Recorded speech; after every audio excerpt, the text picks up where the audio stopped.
तो ब्रेक के बाद आपका एक बार फिर स्वागत है। इस बार किसकी सत्ता? Super exit poll. आपसे कुछ क्षणों में हम आपको दिखाने वाले हैं एक एक सीट से एग्जिट पोल के नतीजे क्या कह रहे हैं। क्या होगा महाराष्ट्र में, क्या होगा झारखंड में, और वहां पर जहां पर उपचुनाव हो रहा है वहां पर क्या होगा। एक एक चीज हम आपको बताने वाले हैं आपसे कुछ क्षणों में। मैं और मेरे सहयोगी गौरव यहां पर तैयार है। हमारे खास मेहमान है ग्राउंड से लेकर स्टूडियो तक एक एक इंफॉर्मेशन। बिल्कुल, और पहला रुझान बस 41 मिनट चंद सेकंड बाद आने वाला है। और क्योंकि ये सुपर एग्जिट पोल है यानी इसमें पोल ऑफ पोल्स भी होगा, और यहां पर हम आपके सामने एक निचोड़ रखने की कोशिश करेंगे कि तमाम एग्जिट पोल यहां पर महाराष्ट्र और झारखंड को लेकर क्या कह रहे हैं, उपचुनाव जिन जिन राज्यों में हुए, खासकर उत्तर प्रदेश जहां आज वोटिंग हो रही है उसको लेकर क्या कहा जा रहा है। लेकिन क्योंकि महाराष्ट्र में सबसे ज्यादा सीटें हैं, महाराष्ट्र का चुनाव सबसे ज्यादा दिलचस्प है, सबकी नजरें महाराष्ट्र में सबसे ज्यादा लगी हुई हैं, तो वहां पर विशेष हमारा फोकस रहेगा। और उसी से जुड़ी एक बड़ी खबर है, महाराष्ट्र की 288 सीटों पर अभी भी वोटिंग चल रही है। महाराष्ट्र में शाम 5 बजे तक 58.22% मतदान हुआ है। झारखंड में दूसरे चरण में 38 सीटों पर वोटिंग है। झारखंड में 5 बजे तक 67.59% वोटिंग हुई है।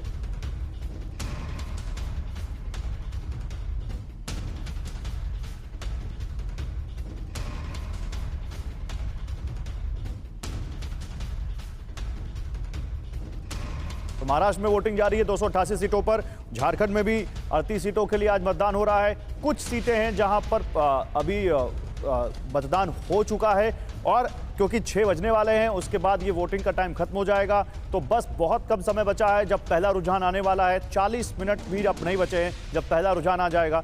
थोड़ी देर में TV9 पर सुपर एग्जिट पोल आप देखेंगे, और इस पर बात करने के लिए हमारे साथ तमाम मेहमान भी जुड़ चुके हैं। निशान, तो इस वक्त हमारे साथ हमारे खास मेहमान जुड़ चुके हैं। एक एक जानकारी हमारे सामने सीधे मैं लेकर चलूंगा। यहां पर हमारे साथ डेटा मोशाय मौजूद हैं, पार्था हमारे साथ हैं। आपकी स्क्रीन पर जो हमारे मेहमान दिख रहे हैं, अजय आलोक जी, डॉक्टर अजय आलोक बीजेपी से आपका स्वागत है। स्टूडियो में आपको हमारे 2 मेहमान आपको दिखाई दे रहे हैं। अजय वर्मा जी कांग्रेस से, आपका स्वागत है। बहुत senior journalist Sameer Chougaonkar sir, आप महाराष्ट्र कहते हैं he knows like a back of his palm, लेकिन स्वागत है आपका समीर सर। बहुत कुछ जानना है आपसे, समझना है। पार्था दादा, डेटा मोशाय हमारे साथ हैं, आनंद हमारे साथ हैं, शिवांग हमारे साथ हैं। लेकिन सबसे पहले एक बहुत बड़ा सवाल डेटा मोशाय से। डेटा मोशाय, 31 सीटें लोकसभा में ऐसी थी जिन पर मार्जिन 5000 से कम था। अभी जो वोटिंग का जो अभी यहां पर परसेंटेज आ रहा है ये बहुत एक्साइटिंग नहीं है। मैं नहीं कहूंगा कि बहुत जमकर वोटिंग हुई है, बहुत जबरदस्त वोटिंग हुई है। Can we connect the dots? वो 5000 का मार्जिन और यहां पर कम वोटिंग परसेंटेज अभी तक, can we connect the dots? नहीं, देखिए महाराष्ट्र बाकी स्टेट से जो अलग है, एटलीस्ट आप वेस्टर्न महाराष्ट्र देख लीजिए जहां पर 58 सीट्स है, वहां पर कैंडिडेट बहुत मैटर करता है। समझ लीजिए अजीत पवार जी का जो सीट है बारामती, वहां पर Ajit Pawar ji I think 50,000 vote से, मतलब एनसीपी जो घड़ी सिंबल है वो पीछे था।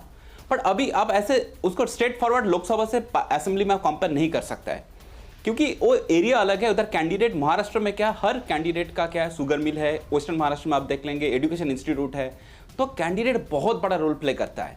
तो इसलिए क्या होगा, कैंडिडेट सिलेक्शन सही होना महाराष्ट्र इलेक्शन के लिए बहुत बहुत जरूरत है।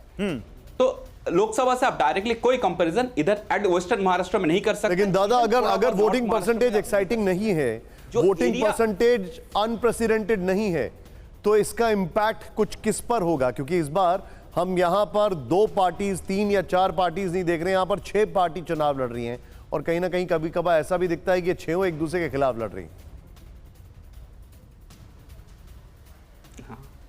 नहीं, देखिए वोटिंग परसेंट फाइनल नंबर आने दीजिए, ठीक है, तभी हम लोग कुछ कंपेयर कर सकते हैं। पुराना एग्जैक्टली नंबर से लोकसभा में कितना था वो सारे काफी डिटेल में एनालिसिस करना पड़ेगा।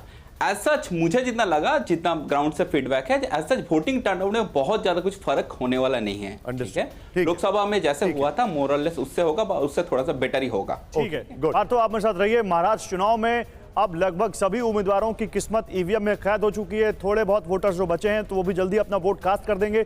लेकिन सवाल यह है कि जनता किसकी तरफ है। कहा जा रहा है कि महाराष्ट्र चुनाव में मराठा फैक्टर बड़ी भूमिका निभाएगा, जिसका समीकरण आपको समझाते हैं। मराठा फैक्टर, मराठाओं की आबादी अगर महाराष्ट्र में बात करें तो करीब 28% है। 28% सीट कितनी है जिस पर वो असर डाल सकते हैं? करीब 150 सीटें हैं। किस किस क्षेत्र में वो निर्णायक माने जाते हैं? तो मराठवाड़ा में निर्णायक माने जाते हैं, पश्चिम महाराष्ट्र और विदर्भ के कुछ क्षेत्र में, कोंकण के कुछ इलाकों में वो डिसाइडिंग फैक्टर माने जाते हैं। बड़ी बात क्या है, मराठा समाज के बड़े नेता माने जाते हैं शरद पवार। सीएम एकनाथ शिंदे भी मराठा समाज से आते हैं। राज्य के कुल 18 में से 10 सीएम मराठा समाज के चुने गए। लोकसभा चुनाव में आधे से ज्यादा मराठा सांसद जीते। इस चुनाव में कांग्रेस से कोई भी बड़ा मराठा चेहरा सामने नहीं है। आरक्षण को लेकर मराठा समुदाय पिछले कई सालों से लगातार आंदोलन कर रहा है और मराठवाड़ा के 8 जिले की 46 सीटों पर इसका असर देखा जा रहा है। एक बार तो जो मनोज जारंगे पाटिल जो मराठा आरक्षण के आंदोलन का चेहरा बन गए, उन्होंने ये तक ऐलान कर दिया कि वो अपनी सभी सीटों पर अपने कैंडिडेट उतारेंगे। बाद में उन्होंने कहा कि नहीं, एक जाति के बल पर हम चुनाव नहीं जीत सकते और फिर उन्होंने अपने सारे कैंडिडेट्स विड्रॉ भी कर लिए। सवाल यह है, क्योंकि आप चौगावकर जी, आप बहुत अच्छे से महाराष्ट्र की पॉलिटिक्स को समझते हैं, मनोज जारंगे पाटिल एक बड़ा फैक्टर निभा सकते हैं। क्या आपको लगता है कि मौजूदा सरकार के लिए ये एक पिंचिंग फैक्टर होगा, क्योंकि उसी इलाके में लोकसभा चुनाव में महायुति का प्रदर्शन अच्छा नहीं रहा? देखिए, अगर लोकसभा की अगर बात करें मराठवाड़ा की, तो 8 लोकसभा सीटें आती है, उसमें से 7 सीटें महायुति हार गई थी।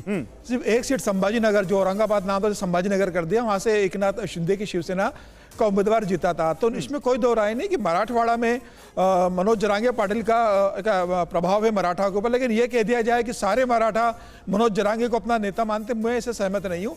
विदर्भ की अगर आप बात करेंगे, आप कोंकण की अगर बात करेंगे, पश्चिम महाराष्ट्र की अगर आप बात करेंगे, तो मुझे लगता है बंबई की बात करेंगे तो यहाँ के मराठाओं पर बहुत ज्यादा मनोज जरांगे का असर नहीं है। मराठवाड़ा में जरूर ओबीसी और जो मराठा है वो आपस में बटे हुए हैं। वहाँ इस बात का जरूर निर्णय हुआ कि वहाँ मराठा कैसे जाते हैं, वो महायुद्ध के खिलाफ जाएंगे। क्योंकि जिस तरीके से मनोज जरांगे ने खास तौर से देवेंद्र फडणवीस के खिलाफ लगातार आक्रामक रूख अख्तियार किया है, तो यह तय कि मराठवाड़ा में भारतीय जनता पार्टी के लिए एक बड़ी चुनौती, मतलब महायुद्ध के लिए बड़ी चुनौती होगी। इसके अलावा मुझे लगता है कि पश्चिम महाराष्ट्र में शरद पवार बड़े नेता है, अजित पवार बड़े नेता है, तो वहां मनोज जरांगे की बहुत बड़ी भूमिका नहीं रहने वाली है। विदर्भ में मुझे लगता है कि कोई असर नहीं होगा। विदर्भ में देवेंद्र फडणवीस और संघ का बड़ा काम रहा है।